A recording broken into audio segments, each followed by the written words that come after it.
to be fair about this. Thank you very much, Senator Dolan would want it that way. I know. And my apologies, we had organised a briefing with the Alzheimer's Society of Ireland, which I had to pop out for. But can I say at the start, I think this is a very good innovation in terms of Seanad business.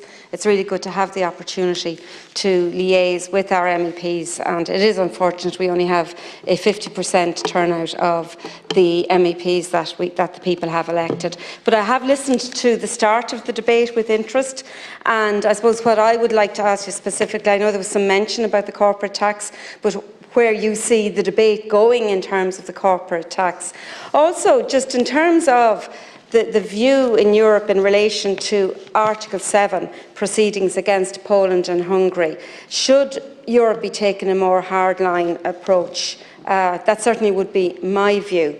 Also then maybe just to ask you in terms of research in relation to healthcare and in relation to dementia care, because that is something that we all have to grapple with in Europe with an ageing population. So I think in terms of research there could possibly be a greater synergy in terms of sharing or undertaking research from country to country. Thank you. Thank you, Cathaoirleach. Thank you for that, Senator O'Loughlin. I think the rotation is, MEP Markey. Thank you very much, Senator. But no worries. I would say just in relation to the corporation tax, I think, look, we all know the Irish position in relation to the corporation tax.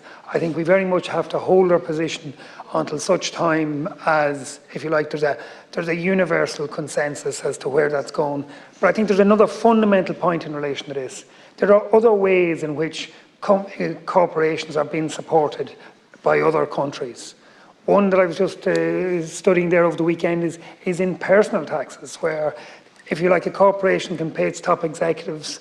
In some countries, there's tax breaks that allow them for 2% personal taxation based on a classification, be it like a lack of IT skills in the country or whatever, and that creates an imbalance. So I think it's not appropriate to deal with corporation tax in isolation. You have to look at the grant aid that's provided to countries, and you have to look at also the way in which corporations can indirectly be supported by their employees getting a particular tax break.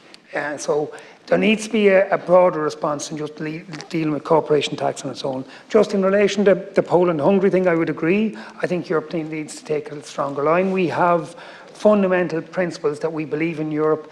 If countries are not complying with them, we need to take further, stronger action. In relation to your point around dementia, I think it's similar to the point I would have made around cancer care.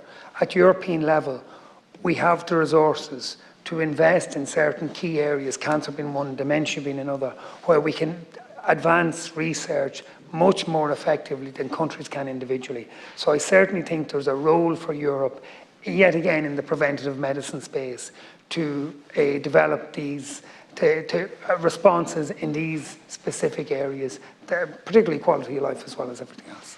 Thank you. MEP Walsh, please. Thank you, Senator. Appreciate the questions. My colleague Colm Markey couldn't have covered corporate tax better, so if you don't mind, I might just focus on Article 7 against Hungary and Poland.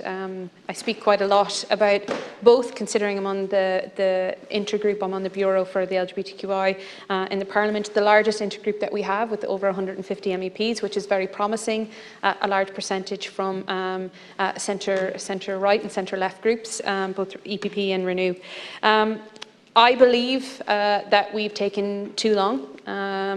Article 7 proceedings should have happened in the previous mandate, and the fact that we're allowing activists, community members on the ground to feel the impact again and again and again is just the testament, as a previous point made out, that society moves a lot faster than our political system, and that's a fundamental problem. I know with both there is back and forth in terms of legal proceedings and written reports.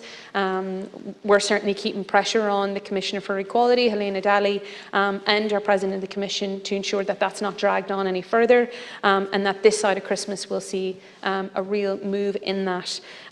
A lot of the questions around the Article 7 in the last number of weeks and indeed months have been, are we going to have another Brexit with Hungary and Poland? I believe we're not, but what I would flag around Article 7 is if we reduce funding and that slap on the wrist, I understand will hurt the purse strings, but I fundamentally believe it's going to hurt the people that we need to protect the most. So some sort of other mechanism is needed, particularly around women and girls, particularly around LGBTQI and other minority groups that are feeling the force of both extremist governments there. To your point around healthcare and dementia, I know our colleague Frances Fitzgerald is working quite closely in terms of the care package around those that support those with dementia. And to Colm's point, we have a body of opportunity based off what we went through, again, that blueprint from COVID, to ensure that we're working together, technologies, universities, research units across the EU and creating that solidarity pack to protect people with and from dementia. Sorry.